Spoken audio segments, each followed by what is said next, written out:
Selection-wise, I mean, there's not loads of choice for that back line. It will be the goalkeeper barring anything to come out of kind of training sessions over the next day or so. And you'd imagine the back four will just pick itself and Quanta will have to come in and play that right back role.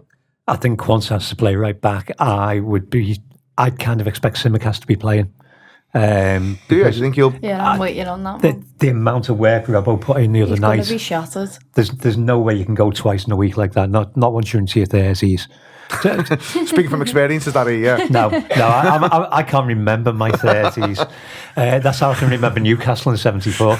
He looked absolutely exhausted. He put a lot in. I thought he was very good. He was brilliant. I thought he was very good. I think one or two give him man of the match. I understood that to a point. The only thing I would say is, which frustrated me a little bit about Robbo, was the delivery. I thought he got himself into some really good positions and his crossing at really key moments. Just it wasn't the kind of crossing that you've maybe seen him do in the past, but everything apart from that I thought was pretty high level. I think maybe if he'd had a number 9 who was getting anywhere near the box, his crosses might have been more useful, but I'll probably come on to that when we talk about forwards, because I have issues with our number 9 thing at the moment. I think it's why we went out the other night, because we haven't got a mobile number 9. I think if he can go again, brilliant. That'd be fantastic, because he is our best left back by some distance, and he's back on the form that he's been for a very long time. But the work he put in, I don't think he can do it. Abby, you obviously agreed with me there when he mentioned Tsimikas. I mean, there is the international break. Obviously, Robertson will go away. I'd love Liverpool to be doing, some of Ferguson's old tricks where he's kind of, persuading players to not go away. That feels more difficult maybe in the kind of modern game. Players and for the captain of Scotland. Well, there is that. Absolutely. I think it's been something that I've always wanted us to try and be a bit more cute at, but it comes down to individuals, but Ferguson was able to, Ryan Giggs had a 20-odd year career and ends up playing about, 50, 60 caps for Wales because, he didn't go and play any other games other than competitive ones. I do think that's difficult when it comes to Robertson, because obviously he is the captain of Scotland. I'd be more than happy with it. Yeah, well, there you go. You'd be more than happy with it. You've got a foot in both camps. But you would err on the side of Tsimikas, given what you saw on Tuesday night. Yeah, there's something about Robertson this season that's just so inconsistent, if not more consistent on the bad side for me. He's finally started to pick up a little bit more. His pace looks a little bit better. Like you said, his delivery of the crosses hasn't been that good.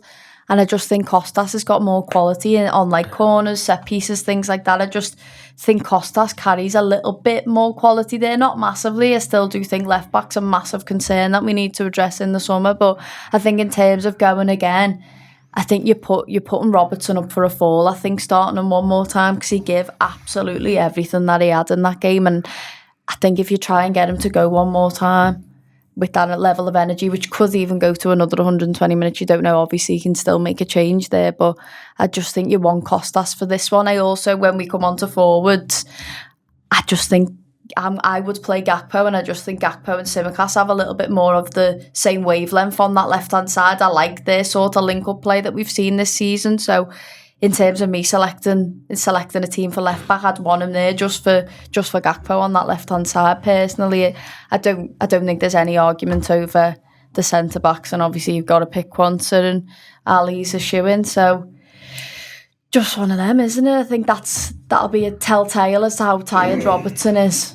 I'd be absolutely on board with the Gakpo idea, because the two of them working so well together, but I'm worried about the fact that when he came on Tuesday, he looked more tired than the lads who'd already done 90 minutes. I know. I do worry that as well. But I think if you're playing a final, you need the guys that have been scoring goals. And at the end of the day, Gakpo's the only one that's really been helping Salah out this season recently. We'll touch on forwards in a minute, Kev, but you mentioned midfield before in part one. What would you do in that middle of the park area? For me, it's Jones instead of McAllister. And the reason is, I think they will press the life out of us, and I think Jones matches up to that physicality of Joe Linton and Guimaraes quite well. He holds the ball really well, and I really think that they are going to press the life out of us, and he's a good option to have. The reason that I think Jones to come in is because I thought Maka looked, he played a really good game on Tuesday, and I thought he looked absolutely shattered, and I kind of want a break glass and emergency sort of option. I think there's more options by benching McAllister and having a midfield three of Gravenberch, Gravenberch, Szoboszlai and Jones, and then you've got an option to bring McAllister on for any of the three. If you think about it, you could drop to a 2 as the 6, or you could have him out for Szoboszlai or have him out for Jones. So I think there's more options there, and it allows to freshen us up a little bit more, considering the efforts that we've been into. And I think Endo is also a good option to have. Like, we talk about game state and the option to have Endo off the bench. I think he probably would have featured more against PSG if we'd been winning for longer than 16 minutes across the 2 legs. And he can be such an important player for us if we're trying to hang on to a lead, if it's a tight game, if we're 1-0 up and late on. Or I think Endo would be a good option. But I would disagree with the guys on Robertson. I think he will go again. And I think that, me included, we've been really, really harsh on him throughout the season, and he has been inconsistent. And the Fulham game comes to mind with that crazy challenge. He's given away a couple of penalties and a free kick as well, I think, which led to a goal. But over the course of the season, I think he's had a phenomenal season for the age that he is. Is he 32? Just turned 31, I think. Right. I'm always blown away by his energy and his stamina. And although he was absolutely shattered when he came off on Tuesday, I fully believe that he'll start again and he'll be raring to go. He doesn't, when he's tired, even when he's tired, he doesn't really look good. But to your point, I think the delivery does start to wane when he's tired. His presence doesn't. I think he can still run up and down the line. He can still be a threat attacking and defensively.